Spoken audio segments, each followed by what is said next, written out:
卖场工作人员忙着拆箱补货，卫生纸3月中要调涨，民众都慌了。放眼望去，每个人推车都在比谁的卫生纸堆得高、抢得多，货架上空空如也。结账排队也几乎都是卫生纸，这次最高可能一次涨3成，让民众完全无法接受。没办法，也只能默默接受了，不然能怎么办？会抢购这个，通常也都是一般的百姓家哈。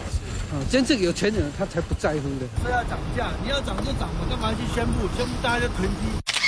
不止市井小民，还有人开着宾士车，同样塞满卫生纸，就怕卖场留一手先囤货，价高才出手。主管机关可不能袖手旁观。卫生纸即将要涨价，现在消保官也要到各大卖场来稽查，其中一项就是要看广告 DN 有没有广告不实，提前偷跑。全民抢卫生纸，民生用品要喊涨，蓝绿立委也痛批。我看到的是现在人民生的问题在你心中薄如一张卫生纸都不如。那这个涨价来说，确实会造成大家普遍认为物价上涨，所以这个冲击力是有的。